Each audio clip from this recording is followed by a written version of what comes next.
Harry stopped saving money the month he noticed one odd number on his bank statement. One rule turned his careful little deposits into something completely different, and his growth beat every so-called high-interest account he had tried. By the end of this video, you will know that rule, see it working in Harry's life, and know exactly how to copy it with your next paycheck. For most of his 20s, Harry did what everyone told him. He worked customer support in a noisy call center, taking angry calls about late packages and broken apps. After tax and benefits, his pay hit $3,119 in his account every month. Rent took $1,400, food took about $400, the bus pass and phone bill took a bit more. On paper, he should have had a few hundred left. In real life, his balance on the day before payday was usually under $20, so he did the responsible thing people preach online. He opened a savings account at his bank. He named it Future Harry and promised he would move money into it every month. Month 1, he moved $100. Month 2, he tried the same. By month 3, the balance looked kind of nice, $212. Then the car insurance renewal landed. The dentist called with a bill. His friend planned a weekend trip.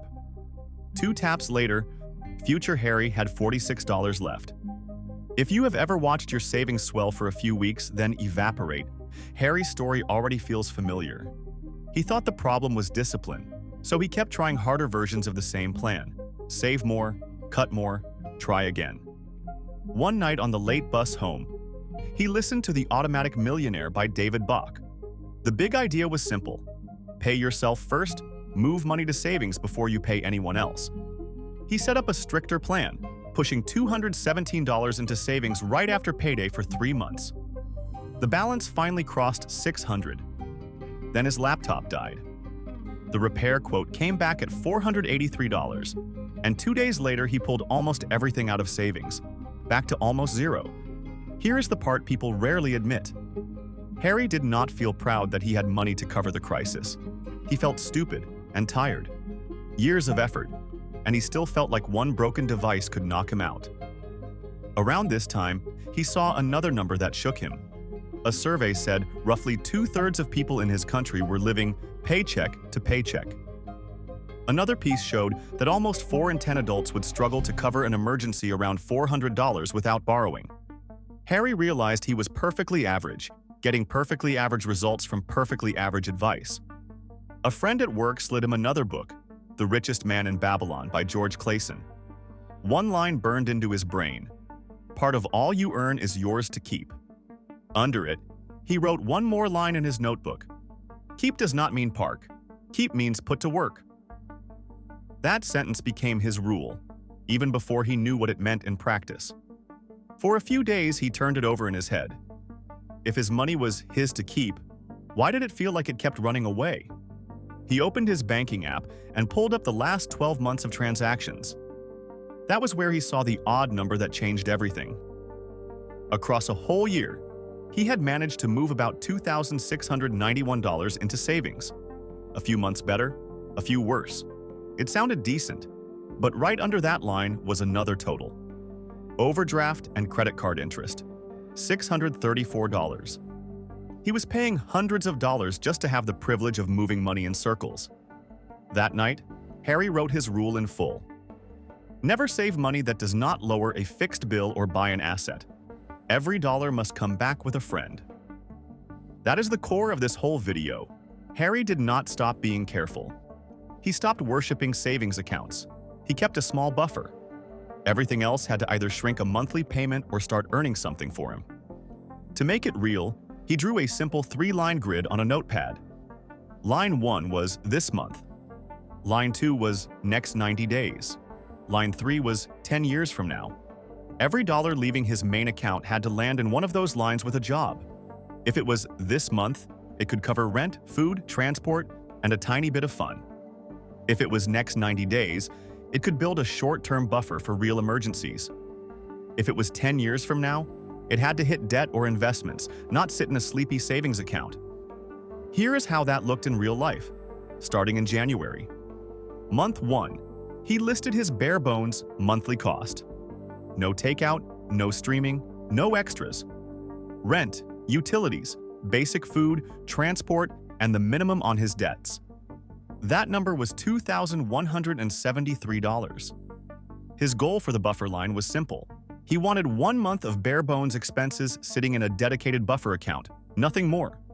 Not some vague, as much as possible. One clear target, $2,173. He opened a separate account at a different bank and named it 90-day buffer.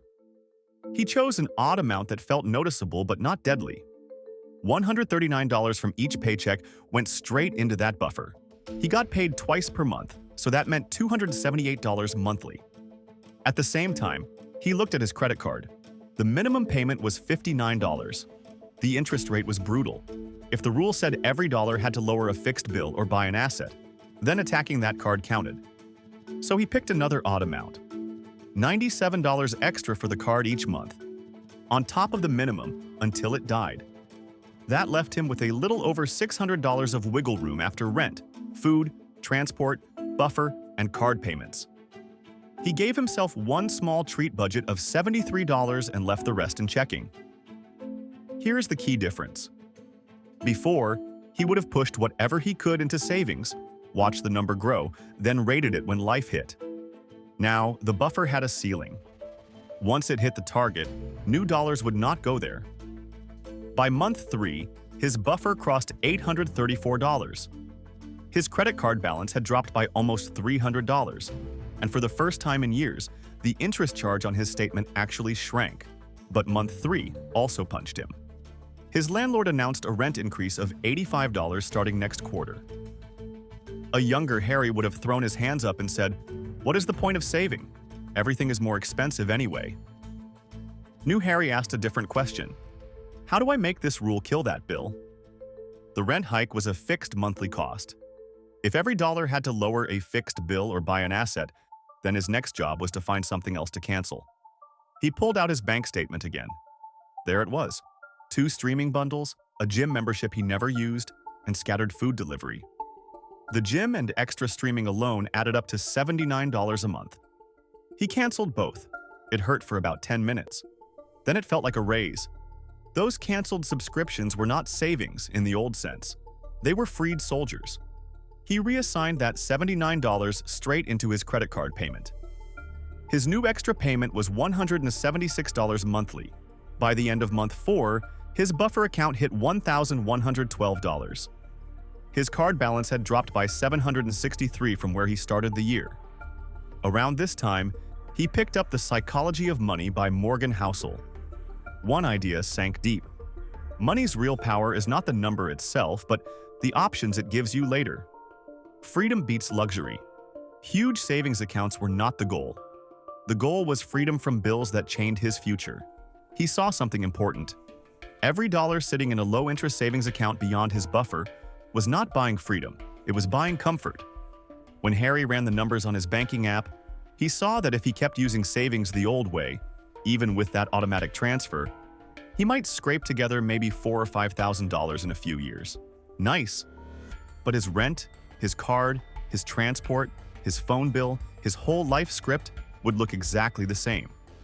On the other hand, if he used his rule fully, then the same dollars could do 3 very different things.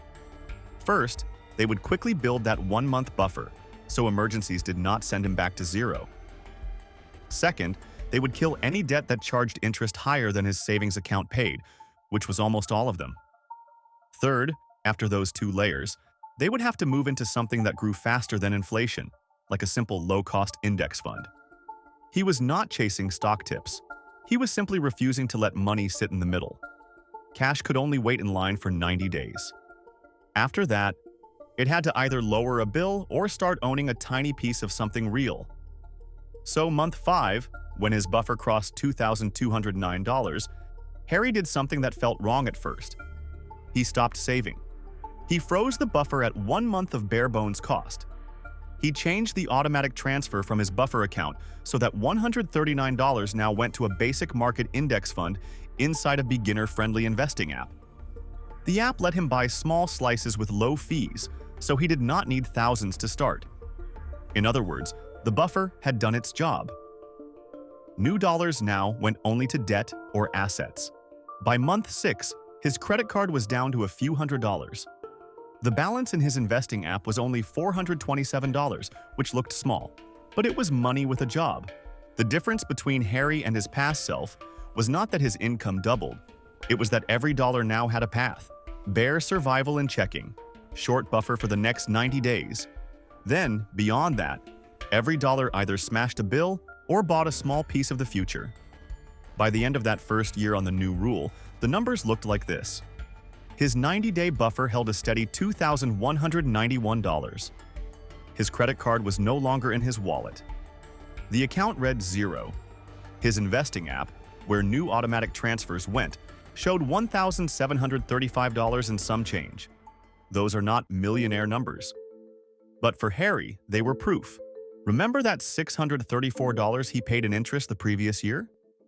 This year, he paid less than $50 in total interest across everything, and his tiny investments had already earned more than that in gains and dividends. The rule had flipped his direction. Here is what matters for you. People think I stopped saving money means I stopped being careful and started YOLO investing. That is not the rule. The rule is this: stop treating savings as the finish line. Start treating it as a short bridge. Your money crosses that bridge into one of only two destinations: lower fixed bills, or buy assets that pay you while you sleep. That might mean attacking a car loan with an extra $90 a month after your buffer is built. It might mean finally setting up that basic index fund inside your retirement account and sending $50 or $100 monthly once your high-interest debt is gone. It definitely means putting a ceiling on your buffer instead of a vague, more is better. If you keep filling a savings bucket with no job attached, life will always find a way to poke holes in it. A trip, a gadget, a small crisis. Harry's grid stopped that leak, not because he became super disciplined, but because the decisions moved out of the moment. New plan, extra weekend, overtime shift, it did not matter. Each one was just a choice on the grid, not a feeling in the moment. Here is how you can copy this, starting tonight. Take 10 minutes and write your bare bones monthly cost. Rent or mortgage, basic utilities, cheap but real food, transport, minimum debt payments. Add it up, make it one specific odd number. That is your target buffer, not some huge 6-month mountain. Then, open a separate account at a different bank and name it something like 90-day buffer. Decide how much you can send there from each paycheck without panicking. Make the amount odd, 93, 117, whatever fits. Promise yourself this account stops growing once it hits that bare bones number. Next, list every fixed bill that annoys you. If anything charges high interest, that is your first battlefield. If not, maybe it is a subscription stack, a car payment, or something else you can shrink or kill. Any dollar that would have gone into your old vague savings after the buffer must now either drop those bills or buy you a tiny piece of an asset. An index fund, a pension plan, something boring that grows. Finally, draw your 3-line grid. Somewhere you will see it often. This month. Next 90 days. 10 years from now. Every time money leaves your checking account, ask which line it belongs on and what job it has. When you do this for a few months, something strange happens. You will still have emergencies and temptations, but your money stops drifting. Savings is no longer a sad puddle that grows, shrinks, and never changes your life. It becomes a short waiting room that sends your dollars out to work. That is why Harry can now say with a straight face that he stopped saving money. He did not stop caring. He stopped letting his money sit still. If you are tired of watching your careful deposits dissolve every few months, try the rule for 12 weeks. Give every dollar a job, a deadline, and a destination. Lower fixed bills. Buy simple assets. Let savings be the bridge, not the home. Your future self does